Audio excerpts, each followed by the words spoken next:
Stiel, hout, beton, glas. Die bouwmaterialen wienen al duur, maar de prijzen gaan nou door de oorlog in Oekraïne terug het dak.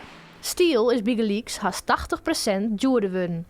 Johannes Postma staat toen het roer van een haast 190 jaar oud familiebedrijf.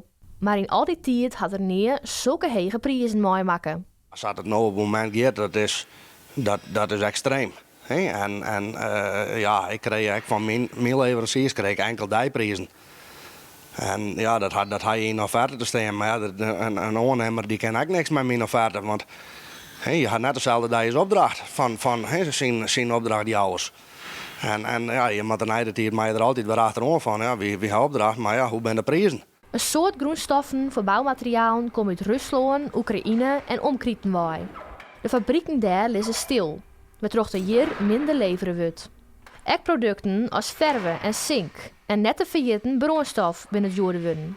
Dat maakt het volslijne productieproces haast onbetelbaar. Ik ga er wel werken bieden, maar alleen op één keer heb ik wel €50.000 achterom. Ja, dat is moeilijk. Je hebt natuurlijk verschillende opdrachten. Je fastlijn met klanten en overal in de algemene voorwaarden zit er wel iets van extreme situaties. Nou ja, daar valt dit er natuurlijk ook onder.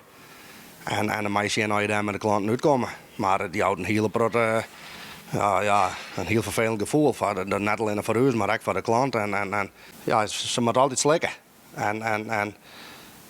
Ik kan het al direct net dragen, maar dan kan ik liever goed door tegen doen. Net alleen nog het constructiebedrijf van Postma volgt die situatie met spanning. De klant is echt de dupe van de hoge prijzen. Gewoon hier een one-line aan offerte krijgen. Maar die kunnen net altijd teruggaan om de prijzen elke dag weer oors binnen. De werken die er nou al hier binnen, die ben natuurlijk die winnen financieel wel op een red. En die zitten in de monen. Maar en die zal ik wel terug in, die zegt ik blauw meidje, het kost meer. Maar de nevenwerken, daar ben ik wel bang voor. Dat dat al hier wel loskomt. Postma sluit net uit dat Nederland aast op nij in een bouwcrisis komt. Als de materiaalkrapte terugzet, is er minder werk. Een laatste redmiddel is dan om je personeel gaan te litten. Maar dat wil Postma absoluut net. Hij hoopt het familiebedrijf terug te zetten en het 200-jarig bestaan vieren te kunnen.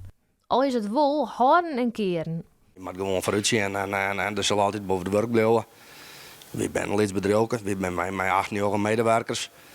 En ik zei altijd, je moet afspraken nakomen kennen en je moet kwaliteit leveren. En dan blijft er altijd wel een beetje werk. Dus we moeten ook net te negatief worden.